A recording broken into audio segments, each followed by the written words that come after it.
So this is a new thing for me. This is going to be a new series. I am going to read a book that I'm writing to you. Right now, I'm calling it The Diary of a Failed Rockstar, for better or worse. I'm going to read what I write each day and then publish it on this channel for you to watch. I don't know if it'll be any good. I've never done this before. I've never seen anybody do this before. But think of it like an audio book with pictures. There's not going to be any fancy camera angles, nothing like that. It's just me reading the stuff that I've written. And so, yeah. The first story I'm going to tell you is about the first song I ever learned to sing from memory. I called this a diary of a failed rock star, but it's not really a diary because that's like a daily collection of what happened. This is more of a memoir maybe or something like that, but that sounds kind of snooty. Every time I post a video, I will have just written the words that I'm reading mere hours before. Along the way, I hope I can do justice to the story and bring out what I think there is to tell there. But maybe not. I'm going to try. If you're watching this and you're a member of my family, hoping to see whether or not I'll throw you or any or all of you under the bus, I most likely will. You can be sure of it. You can't bake a cake without breaking a few eggs. And you can't tell a story like this one without getting ugly from time to time. I offer you my pre-apologies, and I know that might be cold comfort, but maybe, I don't know, maybe if things had worked out differently, we wouldn't be here right now.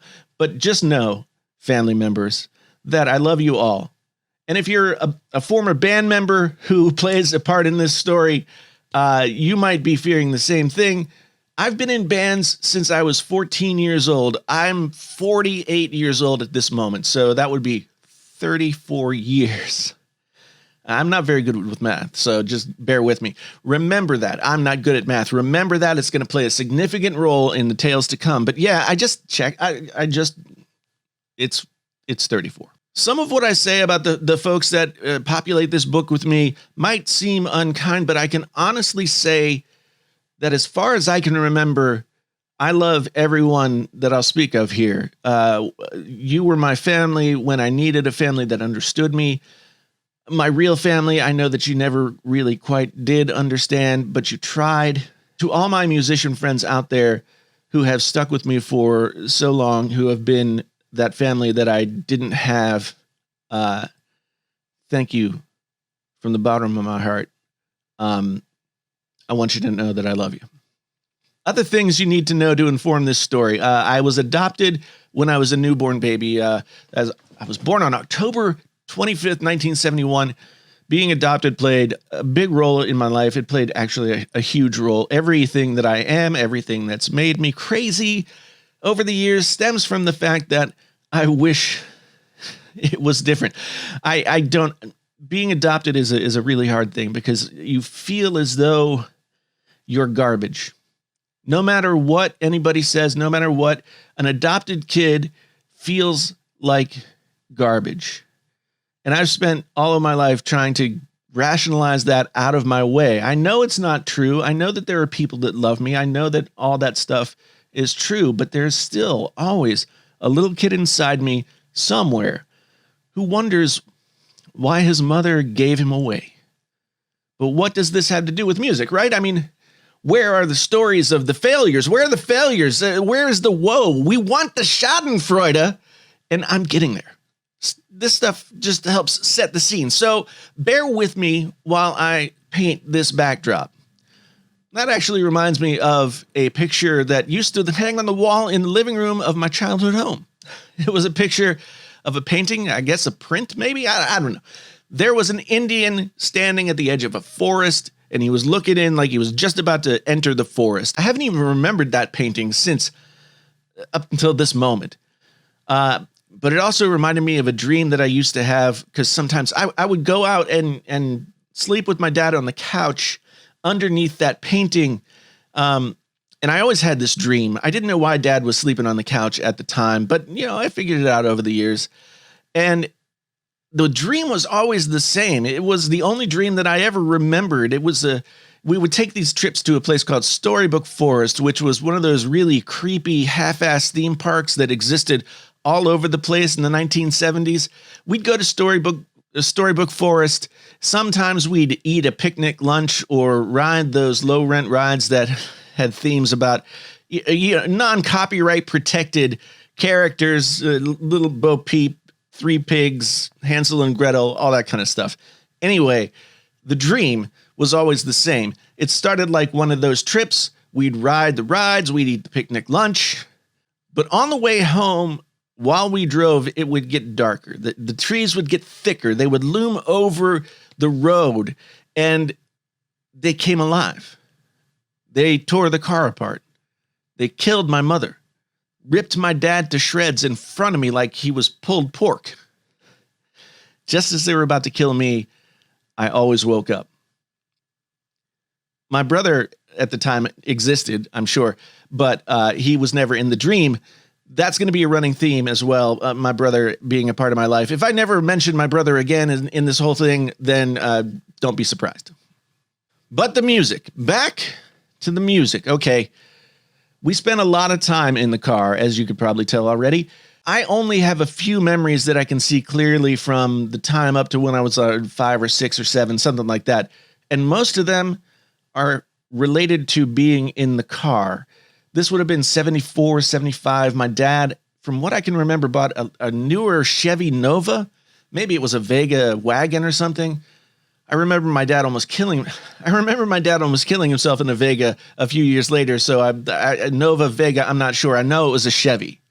So this car had an 8-track player in it. 8-track players were the super cool thing to have in your car back then. I don't know when they started putting them in cars, but we'd never had one before. And now this car had an 8-track, but we didn't have any 8-track cassettes. Later, we would have 8-track cassettes, and they would also play a huge role in my musical development over the years. But that's still yet later more in the story. All we had at that time was this cassette that came with the car. So that's what we listened to.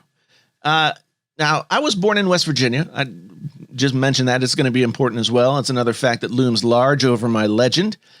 And we spent so much time in the car because we were driving through the mountains visiting my grandparents, either my maternal grandparents who lived in Oakland, Maryland, just over the border of West Virginia, or my fraternal grandmother who lived in Terra Alta, West Virginia. That factory cassette had a lot of weird stuff on it. I mean, I guess they didn't want to pay for the rights to like real songs, so there was a lot of light classical Lawrence Welk style stuff and a bunch of filler, but they did have some real songs on there. And one of them was They Call the Wind Mariah, which is from the musical Paint Your Wagon.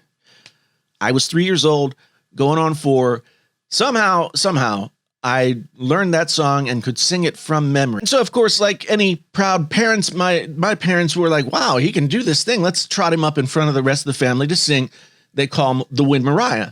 So I would go, we'd have the covered dish Sunday dinner, and I would go up there and sing the song. I'd sing for whoever was around. I'd sing if it was one person. I'd sing if it was 30 people. I'd sing for whoever. There's an adrenaline charge you get when you're in front of people performing, and you can feel that you've connected with them, that they're like focused on you. They're with you somehow. You've taken them out of whatever world they were in just that moment before and pulled them into the unreality of the song that you're singing. It connects people. It becomes a shared experience. I think that's why music plays such a big role in religions. God is in music, not the Christian God, not any other deity, but just that thing that's like in our collective DNA that makes us pull together as one thing. The gossamer threads that bind us, that's what music is. Who knows why humans can think like we do?